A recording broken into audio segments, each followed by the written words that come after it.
Section 2 jelas menunjukkan bahawa bahasa Melayu perlu digunakan dalam semua urusan rasmi. Dan kita sedar di Malaysia pada hari ini bahasa Melayu masih lagi tidak digunakan dalam segala urusan rasmi. Kita bangga apabila mesyuarat dikendalikan dalam bahasa Inggeris. Ya, kita bangga apabila kita berbicara kita menggunakan bahasa Inggeris. Dan paling teruk masyarakat Malaysia, ya, minta maaf ya, saya tak nak berlapik, saya tak nak berkias. Biar kita berpijak di bumi yang nyata. Di mana bumi dipijak, di situlah langit dijunjung. Tak payah berkias, tak payah berlapik. Sebab kita bercakap secara telus dan terbuka.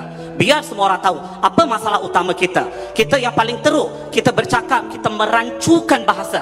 Berlaku kerancuan bahasa yang ketara. Maksud rancu ialah campur aduk bahasa yang tidak seharusnya berlaku. Yang paling teruk, perkataan bahasa Inggeris, ya menerima imbuhan bahasa Melayu. Ya, kita cuba linkkan, kita cuba konekkan dari mana datangnya ilmu bahasa ini. Inilah pendusta-pendusta bahasa.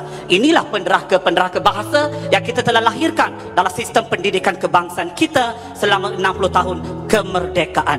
Mana erti kemerdekaan? Ini satu bentuk penjajahan. Penjajahan dalam bentuk pemikiran yang akan merosakkan anak bangsa dan warisan negara.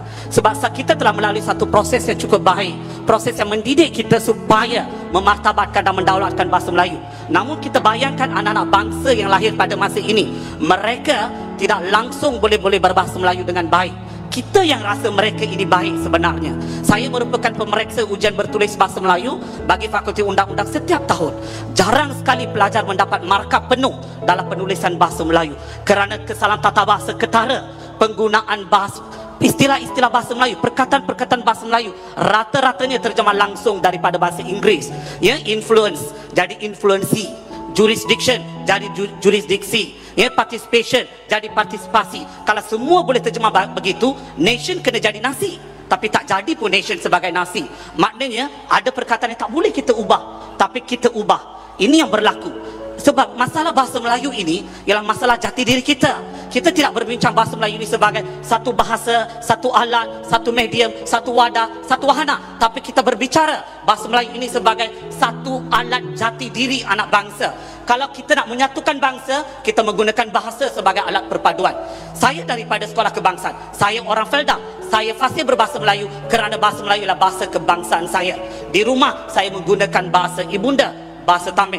Di rumah saya menggunakan bahasa Tamil, anak-anak saya fasih berbahasa Melayu. Bagi saya ini paling penting. Kalau kita bangga kita boleh bercakap bahasa Inggeris dengan baik, kita sepatutnya malu dan hina kerana tak boleh bercakap bahasa Melayu dengan baik. Minta maaf.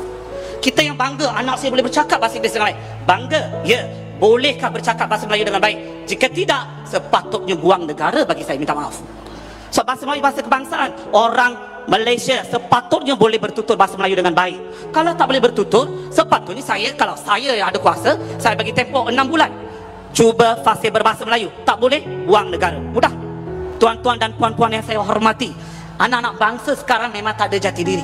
Dua perkara yang mereka tak ada perasaan. Satu, sebagai warga Malaysia, mereka tak rasa bangga pun. Cubalah tanya mereka. Mereka lah orang pertama yang akan kutuk Malaysia. Memang ada anak muda yang ada jati diri. Berapa peratuskah mereka? Itu sangat penting. Menyanyikan lagu negaraku pun berdiri tegak tak boleh. Ya, ada yang masuk universiti kita minta nyanyi lagu negaraku pun ada yang tak menghafal sampai ke hari ini. Dan masuk universiti pun tak boleh menghafal lagu negaraku. Ini konsep jati diri ini. Ya, semangat tentang semangat jati diri, bangganya, ya, sebagai rakyat Malaysia itu tak ada. Kedua, tentang bahasa kebangsaan lagi tak ada. Cubalah beri pilihan kepada pelajar undang-undang ke pelajar dalam bidang sains kejuruteraan. Anda nak pilih bahasa mana untuk bentang? Anda nak bercakap dalam bahasa mana untuk bentang? Rata-ratanya memilih bahasa Inggeris sebagai medium komunikasi mereka.